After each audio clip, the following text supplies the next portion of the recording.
আমাদের যেখানে আজকে ক্লাসে বসে থাকার কথা, রোগীর পাশে দাঁড়িয়ে তাদেরকে সেবা দেওয়ার কথা, আমরা সেই সেবা দেওয়ার কথা থাকার পরও আমরা আজকে কেন এই রাস্তার মধ্যে আমরা দাঁড়িয়ে আমরা আন্দোলন করতেছি।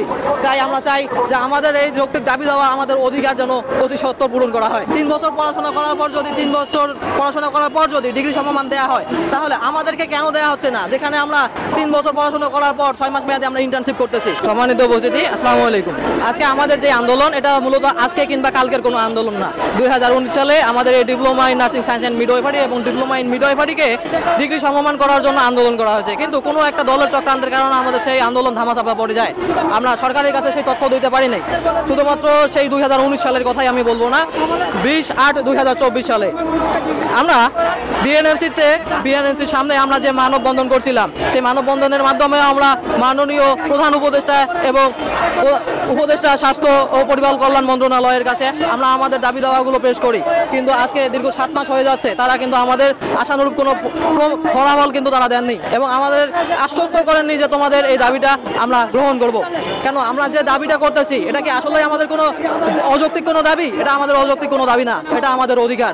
কারণ আপনারা জেনে থাকবেন হয়তোবা, আমরা দীর্ঘ এইচএসসি পাস করার পর আমরা একটা কম্প্রিহেন্সিভ পরীক্ষার মাধ্যমে যেরকম ডেন্টাল মেডিকেল বলেন, আপনি বিশ্ববিদ্যালয় বলেন, সেই রকম একটা প্রতিযোগিতামূলক পরীক্ষায় অংশগ্রহণ করার মাধ্যমে আমরা কিন্তু diploma in nursing science and midwifery এবং ডিপ্লোমা ইন মিডওয়াইফারিতে আমরা ভর্তি হই।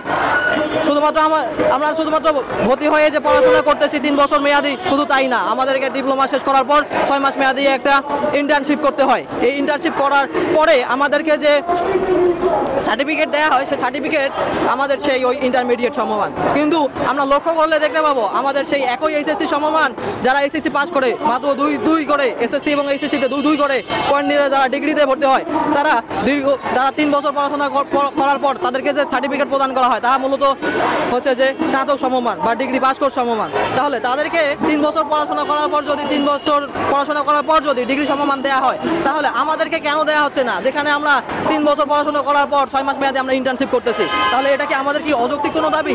না, এটা আমাদের অযৌক্তিক কোনো দাবি না।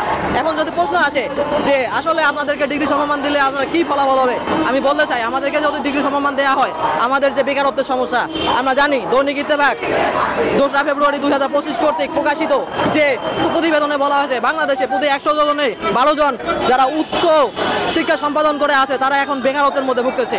আমি বলতে চাই আমাদেরকে যদি ডিগ্রি সমমান দেওয়া হয়, তাহলে আমাদের দেশ থেকে যেমন বেকারত্বের সমস্যাটা উঠে যাবে, ঠিক তেমনই ভবিষ্যতে আমাদের এই মেধা আমরা ভবিষ্যতে বিদেশে রপ্তানি করতে পারবো। এখন আমরা যেহেতু এটা অনেক দিন থেকে আমাদের আন্দোলনটা চলে আসছে এবং আমরা এই আন্দোলনের মাধ্যমে আমাদের তথ্যগুলো আমরা আমাদের উপর মহল পর্যন্ত বললেন, আমাদের বিএনএমসি বলেন, ডিজিএনএম বলেন, সচিবালয় বলেন, আমাদের মাননীয় প্রধান উপদেষ্টা বলেন, আমরা সবার কাছে এই তথ্যগুলো পাঠাই দিয়েছি। যেহেতু দীর্ঘ 7 মাস ধরে চলা এই আন্দোলনটা কোনো আশানুরূপ কোনো ফলাফল আমরা পাচ্ছি না, এই জন্য আমরা আজকে বলে দিতে চাই, যদি আমরা কিছুদিনের মধ্যে আমাদের যদি আশানুরূপ ফলাফল দেওয়া না হয়, তাহলে আমরা এর থেকে কঠোর পদক্ষেপে যাব। হ্যাঁ, শিক্ষা উপদেষ্টা বরাবর আমরা যে স্মারকলিপি দিয়েছিলাম, আমরা মূলত স্মারকলিপি দেই হচ্ছে যে আমাদের মাননীয় প্রধান উপদেষ্টা এবং উপদেষ্টা স্বাস্থ্য ও পরিবার কল্যাণ মন্ত্রণালয়, তাদের নিকট আমরা যে প্রতিলিপি বা স্মারকলিপিটা দেই, তারা এই স্মারকলিপির বিপরীতে আমাদের কোনো ফলাফল দেন নাই, আশানুরূপ কোনো কথাও তারা আমাদের সামনে বলেন নাই।